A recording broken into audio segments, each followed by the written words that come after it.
നാരായണ നാരായണ നാരായണ നാരായണ നാരായണ. പീതാംബരം കരവിരാജിതചക്രശംഖകൗമോദഗീ സരസിജം കരുണാസമുദ്രം രാധാസഹായം അതിസുന്ദരമന്ദഹാസം വാതാലയേശമനിശം ഹൃദി ഭാവയാമി. സർവത്ര ഗോവിന്ദനാമസങ്കീർത്തനം. ഗോവിന്ദ ഗോവിന്ദ. പൃഥുമഹാരാജാവ് അങ്ങനെ വാനപ്രസ്ഥനായിട്ട് പോയി. അദ്ദേഹത്തിൻ്റെ പുത്രൻ അന്തർധാനൻ, അദ്ദേഹം കുറച്ചു കാലം ഈ രാജ്യഭാരം ചെയ്യാൻ നോക്കി. പക്ഷേ പിന്നെ അദ്ദേഹത്തിന് മനസ്സിലായി ഇത് തനിക്ക് പറ്റിയതല്ല എന്ന്. രണ്ട് ദോഷമാണത്രേ അദ്ദേഹം കണ്ടുപിടിച്ചത് രാജ്യഭാരത്തിൽ. ഒന്ന്, മറ്റുള്ളവർ അധ്വാനിക്കുക, താൻ നികുതി മേടിക്കുക. ഇതിനെന്ത് ന്യായമുണ്ട്? പോരാ, ഇങ്ങോട്ട് ദ്രോഹിക്കാത്ത ആളുകളെ ചിലപ്പോൾ അങ്ങോട്ട് കയറി ശിക്ഷിക്കേണ്ടി വരും. ഇത് രണ്ടും വയ്യ. അദ്ദേഹം തനിക്ക് കിട്ടിയ രാജ്യം സഹോദരന്മാരെ ഏൽപ്പിച്ചു. എന്നിട്ട് അദ്ദേഹം ഒരു സത്രം നടത്താൻ പുറപ്പെട്ടു എന്നാണ് പിന്നത്തെ കഥ. ആ സത്രം വേണ്ട പോലെ മുഴുവനായോ എന്നറിഞ്ഞുകൂടാ. അദ്ദേഹം ആ സത്രശാലയിൽ ഇങ്ങനെ ഇരിക്കുമ്പോൾ തത്രാപി ഹംസം പുരുഷം പരമാത്മാനം ഈശ്വരം, അദ്ദേഹത്തിന് ഏത് കാണുമ്പോഴും ഒക്കെ ഈശ്വരമയമായിട്ട് ഇങ്ങനെ തോന്നിത്തിറങ്ങി എന്നാണ് ഇവിടെ പറയണത്. ഏറെ താമസിയാതെ കണ്ട് അദ്ദേഹം പരമപദത്തിൽ എത്തിച്ചേർന്നു. അദ്ദേഹത്തിൻ്റെ പുത്രനാണ് ഹവിർധാനൻ. ഹവിർധാനൻ്റെ പുത്രനാണ് ഹാവിർധാനി. അദ്ദേഹത്തിന് പ്രാചീനബരിഹിസ് എന്നും ഒരു പേരുണ്ട്. എന്നും യാഗം ചെയ്തുകൊണ്ടിരിക്കുക, അതാണ് അദ്ദേഹത്തിൻ്റെ സ്വഭാവം. ഇങ്ങനെ കിഴക്കോട്ട് പുല്ലിൻ്റെ തലപ്പ് വെച്ചാള് എന്നർത്ഥം പ്രാചീനബരിഹിസ് എന്ന് പറഞ്ഞാൽ. അദ്ദേഹത്തിന് 10 പുത്രന്മാർ ജനിച്ചു. 10 തവണ അദ്ദേഹത്തിൻ്റെ പത്നി പ്രസവിച്ചു. അങ്ങനെ 10 പുത്രന്മാർ ജനിച്ചു എന്ന് കണക്കാക്കണ്ട. ഒരേ പ്രസവത്തിലാണെന്ന് തോന്നുന്നു 10 പേര് ജനിച്ചത്. കണ്ടാൽ ഒരേപോലെ 10 പേരും ഒരേ സ്വഭാവം, ഒരേ വികാരം, ഒരേ വിചാരം. ഒരാളെ വിളിച്ചാൽ 10 ആളും ഓടി വരും. അത്ര യോജിപ്പായിരുന്നു സഹോദരന്മാർ തമ്മിൽ. അതുകൊണ്ട് അച്ഛനായ പ്രാചീന ബിർഹിസ് തീരുമാനിച്ചു വേറെ വേറെ പേര് വേണ്ട എന്ന്. 10 ആൾക്കും കൂടി ഒരു പേര് ഇട്ടു. ബഹുവചനത്തിലാണ് പേര്, പ്രചേതസ്സുകൾ എന്ന്. അവരിങ്ങനെ വളർന്നു വരണു. അവരുടെ അച്ഛൻ പ്രാചീന ബിർഹിസ് പറഞ്ഞു, കുട്ടികളെ നിങ്ങൾ ഈശ്വരനെ ഭജിച്ച് അനുഗ്രഹം മേടിച്ചു വരൂ എന്ന്. കുട്ടികൾ പുറപ്പെട്ടു. നല്ല ഒരു സ്ഥലത്തിരുന്നുകൊണ്ടാവാം ഈശ്വരഭജനം എന്ന് വിചാരിച്ച് അവരങ്ങനെ പോയി പോയി പോയി കുറച്ച് കഴിഞ്ഞപ്പോൾ നല്ല മനോഹരമായൊരു തടാകം അവർ കണ്ടുപിടിച്ചു. ഏതാണ് ആ തടാകമെന്നോ? ഇന്ന് നമ്മൾ വല്ലപ്പോഴുമൊക്കെ ഗുരുവായൂരപ്പനെ തൊഴാൻ പോവാറുണ്ടല്ലോ. ഗുരുവായൂരപ്പൻ്റെ തൊട്ട ഇടതുവശത്ത് ഉള്ള ആ തീർത്ഥക്കുളം ആണത്രേ അവർ കണ്ടെത്തിയ ആ തടാകം. അങ്ങനെയാണ് മേൽപ്പത്തൂര് ഗുരുവായൂരപ്പനോട് പറയണത്. അത് നാരായണീയം നോക്കിയാൽ കാണാം. തഥാഭവത്തീർത്ഥമിതം സമാഗതോ ഭവോ ഭവത്സേവകദർശനാദൃത. ഇന്നത്തെ പോലെ ആയിരുന്നില്ല കേട്ടോ ആ തടാകം. നല്ല വെള്ളമായിരുന്നു. എങ്ങനെ ഇവിടെ പറയുന്നുണ്ട്, മഹാന്മന ഇവ സ്വച്ഛം, മഹാത്മാക്കളുടെ മനസ്സ് പോലെ നിർമ്മലമായിരുന്നു. നമ്മളൊക്കെ കുളിച്ചിട്ടാണ് അതിലത്തെ വെള്ളം ചീത്തയായതേ. പണ്ടൊക്കെ നല്ല വെള്ളമായിരുന്നു. പോരാ, താമരപ്പൂക്കളൊക്കെ നല്ലോണം അങ്ങനെ വിടർന്നിരിക്കണു. നല്ല കുളിർത്ത കാറ്റ്. കുട്ടികൾ 10 പേരും ഈ കാറ്റും കൊണ്ട് ആ തടാകത്തിൻ്റെ ഭംഗിയൊക്കെ ആസ്വദിച്ചുകൊണ്ട് അവിടെ ഇങ്ങനെ നിൽക്കുകയായിരുന്നു. അപ്പോൾ തത്ര ഗാന്ധർവമാകർണ്യ, നല്ല ഒരു പാട്ട് കേൾക്കാനിട വന്നു. എവിടുന്ന ഈ പാട്ട്? അവരിങ്ങനെ 4 പുറം നോക്കിക്കൊണ്ട് നിൽക്കണു. അപ്പണ്ടൊരാൾ പാട്ട് പാടിക്കൊണ്ട് അവരുടെ അടുക്കലേക്ക് ഇങ്ങോട്ട് അടുക്ക വന്നിട്ട് അദ്ദേഹം ചോദിച്ചു, എന്നെ നിങ്ങൾക്ക് മനസ്സിലായോ എന്ന് ചോദിച്ചു. അവരിങ്ങനെ കേശാദിപാദം നോക്കി മനസ്സിലായി എന്ന് പറഞ്ഞു. എന്നല്ല, സാഷ്ടാംഗം വീണങ്ങൾ നമസ്കരിക്കുകയും ചെയ്തു. കണ്ടാൽ മനസ്സിലാവാൻ ബുദ്ധിമുട്ടൊന്നുമില്ല. തലയിൽ ചന്ദ്രക്കലയുണ്ട്, ഗംഗയുണ്ട്, പിന്നെ കഴുത്തിലൊക്കെ സർപ്പാഭരണങ്ങളുണ്ട്, അരയിൽ പുലിത്തോലാണ് ഉടുത്തിട്ടുള്ളത്, കയ്യിൽ ത്രിശൂലമുണ്ട്. നീ പറഞ്ഞിട്ട് വേണോ മനസ്സിലാക്കാൻ? അദ്ദേഹം ചോദിച്ചു, നിങ്ങൾക്ക് എങ്ങനെയാ ഭഗവാനെ ധ്യാനിക്കാൻ ധ്യാനശ്ലോകം അറിയോ? സ്തോത്രം വല്ലതും അറിയോ? ഇല്ലെങ്കിൽ അവിടെ ഇരിക്കൂ, ഞാൻ പറഞ്ഞുതരാം. നിങ്ങൾ ഭഗവാനെ ഭജിക്കാനല്ലേ പുറപ്പെട്ടത്? ഭഗവാനെ ഭജിക്കാൻ പുറപ്പെട്ട ആളുകളോടൊക്കെ എനിക്ക് അമിതമായ വാത്സല്യമുണ്ട്. അതുകൊണ്ടാണ് ഞാൻ ഇങ്ങോട്ട് വന്നത് തന്നെ. കുട്ടികൾ 10 പേരും നിരന്നങ്ങിടിരുന്നു. അദ്ദേഹം ഭഗവാന്റെ ധ്യാനശ്ലോകം അങ്ങോട്ട് പറഞ്ഞു കേൾപ്പിച്ചു. സ്നിഗ്ധപ്രാവൃഘനശ്യാമം സർവസൗന്ദര്യസംഗ്രഹം ചാർവായത ചതുർബാഹും സുജാതരുചിരാനനം. കണ്ടാൽ എന്തൊരു ഭംഗിയാന്നോ! നല്ല നീലനിറം, തലയിൽ പൊന്മയമായ കിരീടം, നെറ്റിയിൽ ഗോപിക്കുറി, സദാ ഇളകിക്കൊണ്ടിരിക്കുന്ന പുരികക്കുടികൾ, നല്ല കാരുണ്യം വഴിഞ്ഞൊഴുകുന്ന കണ്ണുകൾ, മനോഹരമായ പുഞ്ചിരി, കഴുത്തിൽ കൗസ്തുഭരത്നം, മാറിടത്തിൽ വനമാല, 4 കൈയിൽ ശംഖചക്രഗദാപത്മങ്ങൾ, അരയിൽ നല്ല ഒന്നാം തരം മഞ്ഞപ്പട്ട്, കാലുമ്മൽ പുഞ്ചിലമ്പ്. കുട്ടികൾ പറഞ്ഞു, ഹൃദയത്തിൽ ഇപ്പോൾ ഭഗവാൻ ഇങ്ങനെ പ്രകാശിക്കുന്നുണ്ട് എന്ന്. എന്നാൽ ഇനി മന്ത്രം പറഞ്ഞു തരാം. ജിതം ദ ആത്മവിദ്ധുര്യ സ്വസ്ഥയേ സ്വസ്തിരസ്തുമേ ഭവതാരാധസാരാദ്ധം സർവസ്മാ ആത്മനേ നമ. സർവാത്മാവായ അവിടേക്ക് നമസ്കാരം നമസ്കാരം എന്ന് തുടങ്ങിയിട്ട് നല്ല മനോഹരമായ നല്ല ഭക്തിപ്രധാനമായ ഒരു സ്തോത്രം. ഇതിനെ രുദ്രഗീതം എന്ന് പേര്. നിങ്ങൾ ഈ മന്ത്രം ജപിച്ചുകൊണ്ടിരുന്നോളൂ, നിങ്ങൾക്ക് ഭഗവാനെ നേരിട്ട് കാണാൻ പറ്റും എന്നും പറഞ്ഞ് അനുഗ്രഹിച്ചു. അദ്ദേഹം മഹാദേവൻ അവിടുന്ന് അങ്ങോട്ട് പോവുകയും ചെയ്തു. കുട്ടികൾ ബുദ്ധിയുള്ളവരാണ്. ഈ അവിടെ ഇവിടെയൊക്കെ ഇരുന്ന് മന്ത്രം ജപിക്കാൻ പുറപ്പെട്ടാൽ ശരിയാവില്ല. അതുകൊണ്ട് അവരെന്ത് ചെയ്തു? സ്തവഞ്ജപന്തസ്തമമീ ജലാന്തരെ. അവർ ആ വെള്ളത്തിലേക്ക് അങ്ങോട്ട് ഇറങ്ങി വെള്ളത്തിൽ മുങ്ങിക്കിടന്ന് അവരെ രുദ്രഗീതം എന്ന മന്ത്രം ജപിച്ചുകൊണ്ട് അങ്ങനെ വർത്തിക്കണു. ഭഗവാൻ എന്താ ആലോചിച്ചു? ഈ നേരത്ത് ഒരച്ഛൻ്റെ 10 മക്കൾ തന്നെ ഭരിക്കാൻ വന്നേക്കാണ്. അപ്പോൾ ഇവരെ അനുഗ്രഹിക്കണം, ഇവരുടെ അച്ഛനെയും അനുഗ്രഹിക്കണം എന്ന് നിശ്ചയിച്ചു. ഇവരുടെ അച്ഛൻ പ്രാചീനബർഹിസ് എന്നും ഇങ്ങനെ യാഗം ചെയ്ത് ആകെ കർമ്മഠനായി മാറിയിരിക്കുന്നു. അദ്ദേഹത്തിനെ ഒന്ന് ഭക്തിജ്ഞാന മാർഗത്തിലേക്ക് തിരിച്ചു വളച്ചു കൊണ്ടുവരണം. അതിന് പറ്റിയ ഒരാളെ പറഞ്ഞയക്കണം. നാരദ മഹർഷിയെ ഭഗവാൻ പറഞ്ഞയച്ചു. പ്രാചീന ബർഹിസിൻ്റെ അടുക്കിലേക്ക് ഒരു ദിവസം നാരദ മഹർഷി ചെന്നു. കേമായിട്ട് മഹർഷി സൽക്കരിച്ചിരുത്തി. എവിടുന്നാ വരണേന്നൊക്കെ ചോദിച്ചു. പ്രാചീന ബർഹിസ്. നാരദൻ പറഞ്ഞു, ഞാൻ ഇന്ന സ്ഥലത്തുനിന്ന് വരിക എന്ന് പറയാനില്ല, അങ്ങനെ നിത്യസഞ്ചാരിയാണല്ലോ, ഇവിടെ വന്നു കയറി എന്ന് മാത്രമേ ഉള്ളൂ. പിന്നെ ഇവിടെ അനവധി പുല്ലും ചമ്മത ഇങ്ങനെ കൂട്ടിയിട്ടുണ്ടല്ലോ, എന്തിനാ അത്? പ്രാചീന ബർഹിസ് പറഞ്ഞു, ഞാൻ ഒരു യാഗം ചെയ്യാൻ ആരംഭിക്കുകയാണ്, അതിനുള്ള സാധനങ്ങളാണ് ഇതൊക്കെ. നാരദൻ അപ്പം പറഞ്ഞു, ഞാൻ മുമ്പൊരിക്കൽ വന്നപ്പോൾ അങ്ങ് യാഗം ചെയ്തുകൊണ്ടിരിക്കുകയായിരുന്നല്ലോ. ശരിയാവാം. അതിനു മുമ്പൊരിക്കൽ വന്നപ്പോൾ അങ്ങ് പറഞ്ഞു ഒരു യാഗം ഇപ്പം അങ്ങോട്ട് കഴിഞ്ഞുള്ളൂ എന്ന്. അതും ഒരു പക്ഷേ ശരിയാവാം. അപ്പോൾ അങ്ങ് അനവധി യാഗം ചെയ്തു എന്ന് തോന്നുന്നുണ്ടല്ലോ. എത്ര യാഗം ചെയ്തിട്ടുണ്ടാവും? 10 15? 10 15? ഞാൻ യാഗത്തിന് ഉപയോഗിച്ച പുല്ലുകൊണ്ട് ഈ ഭൂമി മുഴുവനും മൂടിയിരിക്കുന്നു. ഓഹോ, ഇങ്ങനെ യാഗം ചെയ്താൽ പ്രയോജനം? അതോ ദുഃഖഹാനി സുഖാവാപ്തി, ദുഃഖം തീരും സുഖം കിട്ടുകയും ചെയ്യും? എനിക്ക് തീർച്ചയായില്ല. നാരദൻ പറഞ്ഞു, എവിടെ സുഖം കിട്ടുന്ന അങ്ങ് പറയണത്?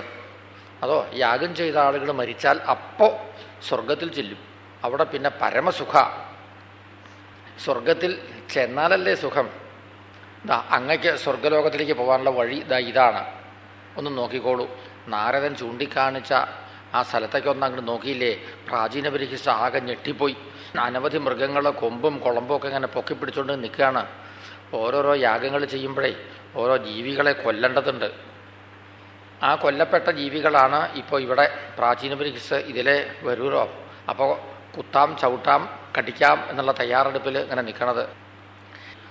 യാഗത്തിന് ഇത്ര ജീവികളെ എന്നൊക്കെ ചില കണക്കുകളൊക്കെ ഉണ്ട്. ഏറ്റവും ചെറിയ യാഗമാണെങ്കിൽ പോലും അതിൻ്റെയൊക്കെ കഥ കേട്ടാൽ തന്നെ മഹാക്രൂരം എന്ന് വേണം പറയാൻ. ഇപ്പോൾ യാഗം ഇങ്ങനെ പുനരുദ്ധരിക്കപ്പെട്ട് വരണ കാലമാണ്. അപ്പോൾ ആ യാഗത്തിൻ്റെ ഏതാണ്ടൊരു സ്വരൂപം അറിയേണ്ടതാണ്. ഇനി ഏറെ താമസിയാതെ കണ്ട് എറണാകുളത്തും ഒരു യാഗം നടക്കും എന്ന് വേണം വിചാരിക്കാൻ. അപ്പോൾ യാഗം എങ്ങനെയാണെന്നറിയാം. യാഗം ചെയ്യണമെന്ന് തീർച്ചയായാൽ ആദ്യം വേണ്ടത് ഒരു കൃഷ്ണമൃഗത്തിനെ വേട്ടയാടി പിടിക്കുക, വല വീശി. എന്നിട്ട് അതിനെ വെള്ളത്തിൽ മുക്കിപ്പിടിച്ച് കൊല്ലുക. എന്നിട്ട് അതിൻ്റെ ആ തോല് കീറിയിടുക. അതിൻ്റെ ഉള്ളിലുള്ള മാംസവും അസ്ഥിയും ഒക്കെ കളഞ്ഞ് പൂർണ്ണ അവയവങ്ങളോടുകൂടിയ കൃഷ്ണമൃഗത്തോലിൽ ഇരുന്നുകൊണ്ട് വേണം യജമാനൻ ക്രിയ ചെയ്യാമെന്നാണ് എൻ്റെ നിയമം. അപ്പോൾ തല, വാല്, 4 കാല് ഇങ്ങനെയുള്ള കൃഷ്ണമൃഗത്തിൻ്റെ തോലിലിരുന്നുകൊണ്ടാണ് ക്രിയയൊക്കെ ചെയ്യുക. യജമാനൻ ഇവിടുന്ന് അങ്ങോട്ട് മാറുമ്പോൾ ഈ തോലും കൊണ്ട് അങ്ങോട്ട് പോകണം. അവിടെ ഇരുന്ന ക്രിയ ചെയ്യേണ്ടതൊക്കെ ചെയ്യണം. അത് കഴിഞ്ഞ് ഇങ്ങോട്ട് മാറാറാകുമ്പോൾ ആ തോലും കൊണ്ട് ഇങ്ങോട്ട് വരണം. അങ്ങനെ എപ്പോഴും ഈ കൃഷ്ണമൃഗത്തിൻ്റെ തോലുണ്ടാവും കയ്യിൽ. അതിലിരുന്നുകൊണ്ടാണ് ക്രിയ ചെയ്യുക. ഇവിടെ മുതൽക്ക് തുടങ്ങി ഈ ക്രൂരതകൾ. എങ്ങനെയാണ് ഹോമകുണ്ഡം തയ്യാറാക്കുകയെന്നോ? ഒരു കുഴി കുത്തും, അതിൽ ജീവനുള്ള ഒരാമെ പിടിച്ചിടും, എന്നിട്ട് കുറേ മത്സ്യത്തിനെയും പിടിച്ചിടും, അതിൻ്റെ മീതെ മണ്ണിടും, അതിൻ്റെ മുകളിലാണ് ഹോമകുണ്ഡം തയ്യാറാക്കുക. ഈ സാധാരണ അജമേധം എന്ന സോമയാഗമാണെങ്കിൽ 4ാമത്തെ ദിവസമാണ് പശ്വാലംഭം എന്നത് നടത്തുക. പശ്വാലംഭം എന്ന് പറഞ്ഞാൽ പശുവിനെ മൃഗത്തിനെ ആലംബം ചെയ്യൽ, ആടിനെയാണ് അജമേധമാണെങ്കിൽ ആലംബം ചെയ്യുക. ആലംബം എന്നൊക്കെ ഓരോ വാക്കുകൾ പറയണമെന്ന് മാത്രമേ ഉള്ളൂ, കൊല്ലൽ തന്നെയാണ് ഇതൊക്കെ. അപ്പോൾ ആടിൻ്റെ മൂക്കും വായും പൊത്തിപ്പിടിക്കും, ഇങ്ങനെയാണ്. എന്നിട്ട് ശ്വാസം മുട്ടിച്ചാണ് കൊല്ലുക. അപ്പോൾ ഇടയ്ക്ക് ഈ മൂക്കും വായ ഇങ്ങനെ പൊത്തിപ്പിടിക്കുമ്പോൾ ശ്വാസവായു അവിടെയും ഇവിടെയൊക്കെ ഇങ്ങനെ മുളച്ചു വരും, അവിടെയൊക്കെ നല്ല ഇടിയിടിക്കും. അങ്ങനെ വേണം ഈ മൃഗത്തിനെ ആലംബനം ചെയ്യാൻ. ഈ ആലംബം കഴിഞ്ഞാൽ പുരോഹിതൻ യജ്ഞശാലയിലെ ഒരു പ്രത്യേക സ്ഥലത്തിരുന്നുകൊണ്ട് വിളിച്ചു പറയും, എന്ത് സംജ്ഞപ്തം എന്ന് വിളിച്ചു പറയും. എന്നുവെച്ചാൽ ശ്വാസം മുട്ടിച്ച് കൊല്ല കഴിഞ്ഞു എന്നാണ് ആ വാക്കിൻ്റെ അർത്ഥം. അത് കഴിഞ്ഞാൽ പിന്നെ അധ്വര്യു എന്ന ഋത്വിക്ക് വരും. എന്നിട്ട് വെള്ളം തളിച്ച് ഈ മൃഗത്തിനെ ശുദ്ധീകരിക്കലുണ്ട്. അത് കഴിഞ്ഞാൽ ആ കൊല്ലപ്പെട്ട ആലപനം ചെയ്യപ്പെട്ട മൃഗത്തിൻ്റെ 2 കൈയും 2 കാലും കൂടി ഒരുമിച്ച് കൂട്ടിയെടുക്കും, പൊക്കിയിട്ട് നിലത്ത് ഒരട്ടി അങ്ങോട്ട് അടിക്കും. ആ അടിക്കുന്ന സമയത്ത് ഈ പള്ളയിൽ ഇങ്ങനെ പൊങ്ങി വരും. ആ സമയത്ത് കത്തി കൊണ്ട് തുരക്കും. അപ്പോൾ ഈ ചക്കയുടെ മുളഞ്ഞ പോലെ ഒരു സാധനം വരും. അത് ഈ പ്ലാശൻ ചമ്മതയമ്മൽ ഇങ്ങനെ ചിറ്റി എടുക്കും. ഇതിൻ്റെ പേരാണ് വപ എന്ന്. പശുവാലംബം കഴിഞ്ഞാൽ പിന്നെ ഏറ്റവും പ്രധാനപ്പെട്ട ഒരു ക്രിയയാണ് വപാഹോമം എന്നത്. വളരെ പരിശുദ്ധമായിട്ട് ചെയ്യേണ്ട ക്രിയയാണ് ഇപ്പോൾ ഇതൊക്കെ. ഇപ്പോൾ വളരെ പരിശുദ്ധമായിട്ടുള്ളൊരു സൽക്കർമ്മം എന്നുള്ള മട്ടിലാട്ടോ ഇപ്പോൾ ഈ പുരോഹിതന്മാർ ഇതൊക്കെ ചെയ്യണത്. ഇത് അജമേധമാണെങ്കിൽ 4-ാമത്തെ ദിവസവും 5-ാമത്തെ ദിവസവും 2 ആടിനെയാണ് ഇങ്ങനെ വധിക്കുക. അതിരാത്രം എന്ന ഒരു യാഗം, ഇപ്പം ഈ അജമേധവും അതിരാത്രവും രണ്ടും പുനരുദ്ധരിക്കപ്പെട്ടു വരുന്ന കാലമാണ്. അതിരാത്രത്തിൻ്റെ കഥയും പറയാം. അതിരാത്രമാണെങ്കിൽ 13 ആടിനെയാണ് ഇതുപോലെ ആലപനം ചെയ്യുക. 2 സമയത്ത് ഓരോ ആടിനെ, ഒരേ സമയം 11 ആടിനെയാണ് ഇങ്ങനെ ആലപനം ചെയ്യുക. 11 ദേവന്മാർ പ്രത്യക്ഷപ്പെടണമെന്നും ഓരോ ദേവൻ ഓരോ ആടിനെ കൊടുക്കണമെന്നൊക്കെയാണ് സങ്കല്പം. പോരാ, ഈ അതിരാത്രത്തിനാണെങ്കിൽ ഒരു മണ്ടൂകപ്ലുതി എന്നൊരു ക്രിയയുണ്ട്. അതെങ്ങനെയാ വെച്ചാൽ തവളയുടെ കാലുമ്മൽ ഒരു ചരട് കിട്ടും, ചരടിൻ്റെ അറ്റത്ത് ഒരു കോലും, അപ്പോൾ ഏതാണ്ട് നമ്മുടെ ചാട്ട പോലെ ഇരിക്കും. എന്നിട്ട് ഹോമകുണ്ടത്തിന് 4 പുറവും ഇങ്ങനെ ഓരോ മന്ത്രം ചൊല്ലി തവള ഇങ്ങനെ ചാടിക്കുകയാണ്. മണ്ടൂകം എന്ന് പറഞ്ഞാൽ തവള എന്നർത്ഥം, പുളുതി എന്ന് പറഞ്ഞാൽ ചാട്ടം എന്നർത്ഥം. അപ്പോൾ തവളച്ചാട്ടം മന്ത്രം ചൊല്ലി ഹോമകുണ്ടത്തിന് 4 പുറവും തവള ഇങ്ങനെ ചാടിക്കുക. ഇങ്ങനെ ഒരു വക. ഇങ്ങനെ അങ്ങോട്ട് പറയാൻ തുടങ്ങിയാൽ ക്രൂരതയും അതിൻ്റെ പിന്നാലെയുള്ള ക്രൂരതയും ആണ് ഈ യാഗം എന്ന് പറഞ്ഞാൽ. ഇത് സാധാരണ അതിരാത്രം, സോമയാഗം, ഇതിനൊക്കെയുള്ള ക്രൂരതയാണ് ഈ പറഞ്ഞത്. അശ്വമേധം എന്ന ഒരു യാഗമുണ്ട്. പണ്ട് നമ്മുടെ നാട്ടിൽ നടന്നിരുന്നതാണ് ഇതൊക്കെ. രാജാക്കന്മാരാണ് അത് ചെയ്തിരുന്നത്. ഒരു അശ്വമേധ യാഗത്തിന് 609 ജീവികൾ വേണം. ആന മുതൽക്ക് തേനീച്ച വരെ ഇത്രയും ജീവികൾ. ഇതിൽ 349 എണ്ണത്തിനെ ആലപനം ചെയ്യും, ബാക്കിയുള്ളതിനെയാണ് വെറുതെ വിടുക. ഒന്ന് ആലോചിച്ച് നോക്കുക. ഈ മാതിരിയുള്ള ക്രിയകളാണ് ഈ യാഗത്തിൻ്റെ പേരും പറഞ്ഞുകൊണ്ട് പണ്ട് നടന്നിരുന്നത്. ഇപ്പോൾ ഈ അടുത്ത കാലത്ത് ജനകീയമായിട്ടുള്ള യാഗം ഇവിടെ തുടങ്ങിയിരിക്കുന്നു കേരളത്തിൽ. അപ്പോൾ കേരളത്തിൽ മാത്രം ഈ പശുവാലംഭം ഇപ്പോൾ വേണ്ടാന്ന് വെച്ചിട്ടുണ്ട്. കേരളത്തിൻ്റെ മറുഭാഗത്ത് നടക്കുന്ന യാഗങ്ങളിലൊക്കെ ഇപ്പം ഈ പറഞ്ഞ പോലെയൊക്കെ തന്നെയാണ് ഇന്നും നടന്നുകൊണ്ടിരിക്കുന്നത്. ഈശ്വരപ്രീതിക്ക് വേണ്ടിയിട്ട് ഇങ്ങനെ ഓരോരോ ജീവികളെ ഹിംസിക്കുകയും വേദനിപ്പിക്കുകയും ചെയ്യാമോ? നമ്മളൊന്ന് ആലോചിച്ച് നോക്കേണ്ടതാണ്. ഇത്രയൊക്കെ വേണോ ഭഗവാനെ പ്രസാദിപ്പിക്കാൻ? പത്രം പുഷ്പം ഫലം തോയം വ്യോമേ ഭക്തിയാ പ്രയച്ഛതി എന്നാണ് ഭാഗവതവും ഗീതയും പറയണത്. ഒരു പഴം, ഒരു പൂവ്, ഇത്രയൊക്കെ വേണ്ടൂ ഭഗവാനെ പ്രസാദിപ്പിക്കാൻ. അതിൻ്റെ പേരും പറഞ്ഞുകൊണ്ട് പുരോഹിതന്മാർ എന്തെല്ലാം ക്രൂരതകളാണ് ചെയ്യുന്നതെന്നോ. ആ ക്രൂരതയുടെ പര്യായമാണ് ഈ യാഗം എന്ന് പറഞ്ഞാൽ. ഇത് സൽക്കർമ്മമാണ് എന്ന് പറഞ്ഞുകൊണ്ടാണ് പുനരുദ്ധരിക്കപ്പെടുന്നത്. ഇപ്പോൾ വൈദിക യാഗത്തിൻ്റെ കഥ പറഞ്ഞു. ഇനി വൈദികമല്ലാത്ത ഓരോരോ കാര്യങ്ങൾ പറയുകയാണെങ്കിൽ ശിവ കേരളത്തിൽ ഒരു ശിവക്ഷേത്രത്തിൽ ഇന്നും നടന്നുകൊണ്ടിരിക്കുന്നതാണ്. ആ ശിവക്ഷേത്രത്തിലെ ഏറ്റവും പ്രധാനപ്പെട്ട വഴിപാട് എന്താണെന്നോ? ശിവൻ്റെ നടയ്ക്കൽ കാളയെ കൊണ്ട് നിർത്തുക, കാളയുടെ കൊമ്പുമ്മൽ തുണി ചുറ്റുക, എന്നിട്ട് എണ്ണ ഒഴിക്കുക, എന്നിട്ട് തീ കൊടുക്കുക, എന്നിട്ട് ആ കാളെ ആ ശ്രീകോവിലിൻ്റെ 4 പുറം ഓടിക്കുക. ഒരു തവണ പ്രദക്ഷിണം വയ്ക്കുകയോ കഴിയുമ്പോഴേക്കും ഏതാണ്ട് കാളയുടെ കഥ കഴിയും. എന്നിട്ട് കഥ കഴിഞ്ഞില്ല എന്ന് വയ്ക്കുക, അതിൻ്റെ നെറ്റിയിൽ ഒരടി ഇടിക്കുക. എന്നിട്ടും ചത്തില്ല എന്ന് വെച്ചാൽ 2ാമതും പ്രദക്ഷിണം വയ്ക്കുക. ഇങ്ങനെ 2ഓ 3ഓ തവണ പ്രദക്ഷിണം വയ്ക്കുമ്പോഴേക്കും കാളയുടെ കഥ അവസാനിക്കും. എന്ന് വെച്ചാൽ കാളയ്ക്ക് മോക്ഷം കിട്ടും. ഇന്നും നടന്നുകൊണ്ടിരിക്കുന്നതാണ് ഈ വഴിപാട് ഒരു ശിവക്ഷേത്രത്തിൽ. കേരളത്തിൽ ഇന്ന് നടന്നുകൊണ്ടിരിക്കുന്നതാണ്.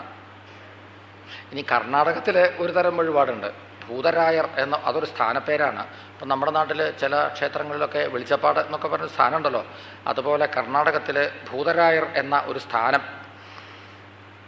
അപ്പോൾ അത് ആ ആളെന്താ ചെയ്യാന്ന് വെച്ചാൽ, ആടിൻ്റെ തൊലി പല്ലുകൊണ്ട് കടിച്ച് പറിച്ചിങ്ങോട്ട് വലിച്ചിങ്ങോട്ട് എടുക്കുകയാണ്. ആടിങ്ങനെ ഉറക്കം നിലവിളിക്കുന്നുണ്ടാവും. അതൊന്നും പ്രശ്നം തന്നെയല്ല, ഈശ്വരപ്രീതിയാണ് ഇവിടെ വലുത് എന്നുള്ള മട്ടിലാണ്. ഒന്ന് ആലോചിച്ച് നോക്കൂ. ശിവ ഏറ്റവും വലിയ ധർമ്മം എന്താ? അഹിംസ പരമോ ധർമ്മ. ഈ പുരോഹിതന്മാരുടെ ഈ വക ഈ മൃഗങ്ങളെ ഹിംസിക്കുന്നത് കണ്ട് സഹിക്കുകയ്യാതെ കണ്ടായിട്ടാണ് ബുദ്ധൻ പറഞ്ഞത് ഏറ്റവും വലിയ ധർമ്മം എന്ന് വെച്ചാൽ അഹിംസയാണ് എന്ന്. പണ്ട് നമ്മുടെ നാട്ടിൽ നടന്നിരുന്നത് വൈദികമായിട്ടുള്ള യാഗങ്ങൾ, അശ്വമേധാദികൾ.